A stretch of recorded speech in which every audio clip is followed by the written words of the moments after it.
ஒரு காட்டுல ஒரு தந்திரகார நரி வாழ்ந்துகிட்டு வந்துச்சு.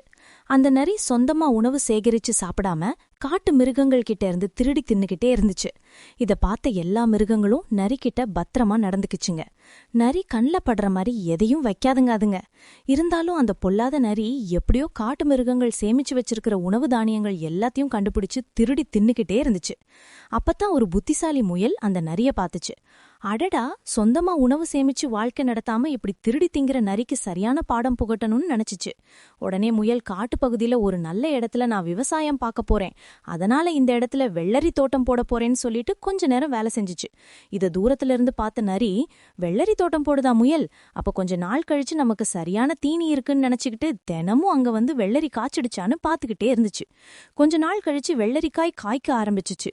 உடனே அங்க வந்த நரி வேக வேகமா வெள்ளரி தோட்டத்துக்குள்ள புகுந்து வெள்ளரி எல்லாத்தையும் பிச்சு திங்க ஆரம்பிச்சுச்சு. அப்பா, திடீர்னு நரிக்கு உடம்பெல்லாம் அரிக்க ஆரம்பிச்சுச்சு. கொஞ்ச நேரத்துல உடம்பு பூரா தடிப்பு தடிப்பா வந்து அங்கேயே விழுந்துருச்சு. அப்ப அங்க வந்த முயல் சொல்லுச்சு, நீ பெரிய திருட்டு பையனே எனக்கு தெரியும், அதனாலதான் ஒவ்வொரு வெள்ளரி செடிக்கு பக்கத்துலயும் ஒரு அரிப்பு செடியை நட்டு வச்சேன். வெள்ளரி புடுங்குற அவசரத்துல நீ அந்த அரிப்பு செடியில உடம்ப தைச்சதுனாலதான் உனக்கு உடம்பு இப்படி ஆகிடுச்சேன்னு சொல்லுச்சு. அதை கேட்ட எல்லா மிருகங்களும் அங்க வந்து நரிய பார்த்து சிரிச்சுச்சுங்க. தங்களோட உழைப்பை எல்லாம் திருடி தின்ன நரிக்கு சரியான தண்டனை கிடைச்சிச்சின்னு சொல்லிட்டு அங்கிருந்து போயிடுச்சுங்க.